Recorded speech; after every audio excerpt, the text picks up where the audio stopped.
NASA will not land on the moon in 2026. It will not land on the moon in 2027 either. The agency that put 12 humans on the lunar surface between 1969 and 1972, 12 people who walked, drove, and worked on another world, has just confirmed that its next crewed moon landing will not happen until 2028 at the earliest. And the mission that was supposed to be that landing, Artemis III, the mission that has been described for years as the historic return, the moment that ends humanity's half-century absence from the lunar surface, has been fundamentally redesigned. It is no longer a moon landing mission. It is an Earth orbit test flight. And the story of how that happened, the delays, the failures, the changed plans, and the geopolitical pressure behind all of it, is one of the most important and most underreported stories in modern spaceflight. Let us go back to where this started, because the timeline of broken promises matters. The original Artemis III target was 2024. When that slipped to 2025, then 2026, NASA stayed in front of cameras and talked about the mission as if the timeline was real. Then in December 2024, NASA Administrator Bill Nelson stood at a press conference and announced another delay. Artemis II, the crewed lunar flyby, pushed from September 2025 to April 2026, and Artemis III pushed from September 2026 to mid-2027. The reasons given were technical. The Orion capsule's heat shield and the ablative material that must survive the brutal temperatures of re-entry from deep space had performed unexpectedly during Artemis in 2022, not catastrophically, not in a way that would have endangered a crew, but enough that engineers needed time to understand the root cause, modify the re-entry trajectory to reduce heating loads, and adjust the material's permeability to prevent the same issue on future missions. That diagnosis and fix took time. Artemis II slipped. Artemis III slipped with it. Artemis II did eventually fly. On April 1st, 2026, 4 astronauts.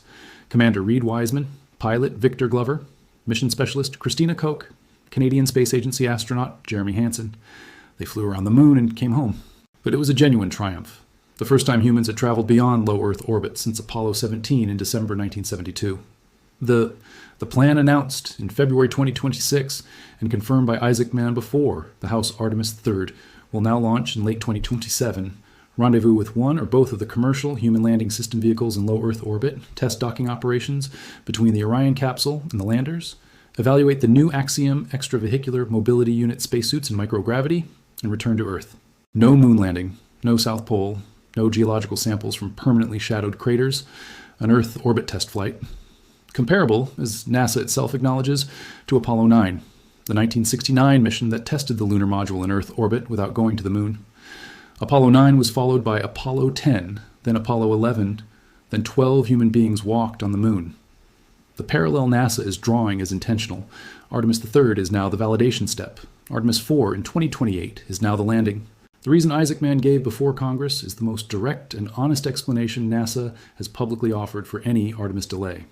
He said the early 2027 target for Artemis III would be missed due to delays in both SpaceX's Starship human landing system and Blue Origin's Blue Moon lander. He did not blame the heat shield this time. He did not blame production schedules. He named the commercial partners directly. The landers are not ready. And without the landers being ready, not just built, but human-rated, orbit before anyone trusts those same landers to carry human beings to the lunar surface. The Starship HLS situation deserves specific attention. SpaceX's human landing system is, but Starship HLS is not identical to Flight 12's vehicle. It requires long-duration cryogenic propellant storage, liquid oxygen and liquid methane that stay stable in orbit for days or weeks while waiting for the Orion crew to arrive. It requires in-orbit propellant transfer, the technology by which a dedicated tanker Starship refuels the HLS vehicle before it departs for the moon. Starship V3 only began its critical orbital engine relight tests in May 2026. SpaceX and Blue Origin are still in the process of developing and validating cryogenic refueling technology at the scale and reliability that a crewed lunar landing mission requires. These are not minor engineering details. They are the core enabling technologies for the entire human moon landing architecture. And they are not ready. Blue Origin's Blue Moon lander has its own development timeline. The company has been less public about the specific technical status of its lander than SpaceX has been about Starship HLS, but NASA's willingness to redesign Artemis III rather than wait for both landers implies that neither will be certified for a crewed lunar landing in the 2026 or mid-2027 timeframe. Isaacman said NASA received responses from both SpaceX and Blue Origin confirming they could meet the late 2027 rendezvous and docking objective.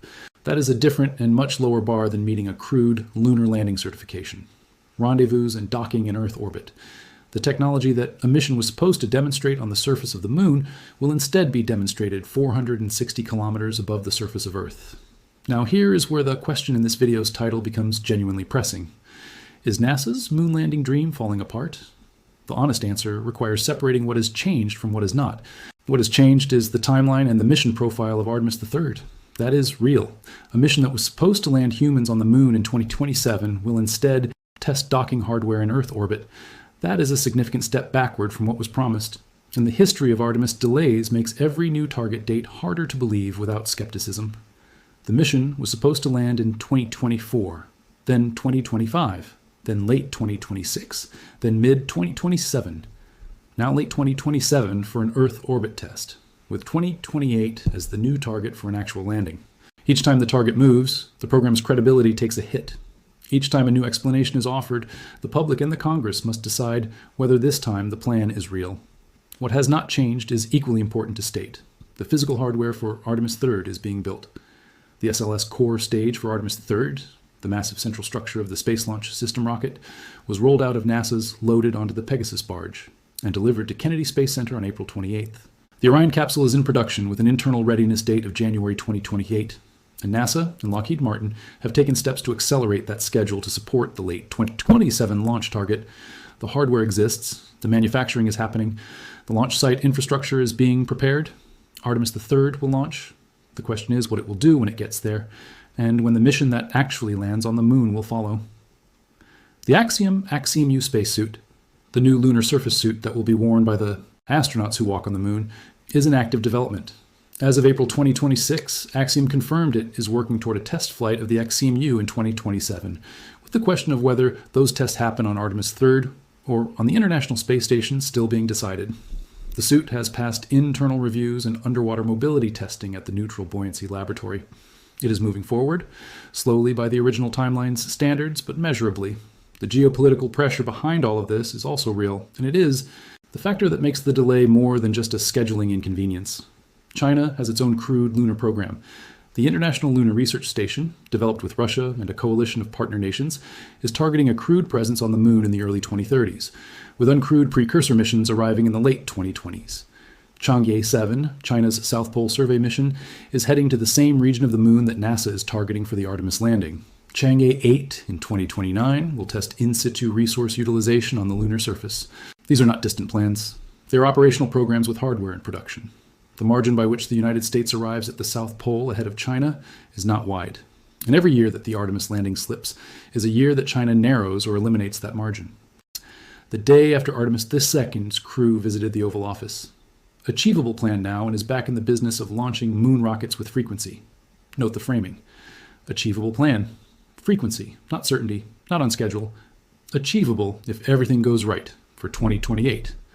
The path to that 2028 landing runs through a sequence of events that each carry their own risk. Starship V3 must fly successfully on Flight 12. SpaceX must validate orbital propellant transfer technology on subsequent flights. The Starship HLS must complete NASA's human rating certification process, a rigorous and lengthy procedure that no commercial vehicle has ever completed under the compressed timeline NASA is now working with. Blue Origin must do the same for Blue Moon. Artemis III must launch in late 2027 and successfully demonstrate docking between Orion and at least one lander in Earth orbit. And then, after all of that, Artemis IV must launch in 2028 and carry 2 astronauts to the South Pole of the Moon for the first time in human history. That is a lot of things that need to go right in a compressed time frame, with multiple critical technologies still in development, while NASA operates under a proposed budget that cuts the agency's science programs significantly and leaves the human spaceflight budget under pressure from multiple directions. Isaacman himself told Congress that increasing SLS launch cadence to once every 10 months is essential to making the timeline work, and that launching every 3 years with massive configuration changes between flights, as has been the pattern so far, is not a recipe for success. The Artemis program is not falling apart. The infrastructure exists, the missions are sequenced, the hardware is being built, but it is bending under the weight of its own accumulated delays. The complexity of its multi-vendor architecture, and the geopolitical urgency that makes every slip more costly than it would be in a purely technical context. The moon landing that Artemis was originally designed to deliver is now 4 years later than originally promised, and still dependent on a chain of technical milestones that have not all been achieved. Whether Artemis IV actually lands in 2028 will depend on whether the next 2.5 years produce the breakthroughs that the previous 5 years of delays have prevented. NASA has a plan. It is achievable if everything goes right. And in the history of human spaceflight, everything going right has never been something anyone could take for granted. The moon is still there. It has been there for 4.5 billion years. It will wait a little longer. Whether the program built to return humans to it can hold together long enough to actually make the trip is the question that 2027 is going to begin to answer. There is a thread running through every Artemis delay that rarely gets named directly. The program was designed around a political timeline, a desire to land Americans on the moon before China, driven by the same competitive instinct that put Americans on the moon the first time in the 1960s when the Soviet Union appeared to be winning the space race. Apollo succeeded not primarily because the engineering was ready on a predetermined schedule, but because the national commitment was absolute. Money, engineers, political will. Everything bent toward the goal. Artemis has not had that absolute commitment. It has had budget fights. It has had contractor disputes. It has had administration changes that shifted priorities mid-program. It has had a procurement structure that divides responsibility between NASA, SLS, Orion, and now multiple commercial lander vendors, each with their own technical risk and their own schedule. Apollo was complicated. Artemis is structurally more complicated still, and the delays reflect that structural complexity as much as any single technical failure. Isaacman's restructuring of Artemis III, pulling it earlier as an Earth orbit test rather than waiting years for a full lunar landing attempt, is the most honest acknowledgement that the old architecture was not delivering. He called it stepping stones. Learn in Earth orbit before risking lives 400,000 kilometers away. The same logic Apollo applied, and it is the right logic. But it is also the logic of a program that admitted to itself in February 2026 that the original plan was not achievable. That matters, not as evidence the dream is dead, as evidence that the people now running the program are being more honest about what is achievable than their predecessors were. Whether that honesty translates into a moon landing in 2028 is the question history will answer. The dream is not falling apart, but it is running out of margin, and the moon is not getting any closer.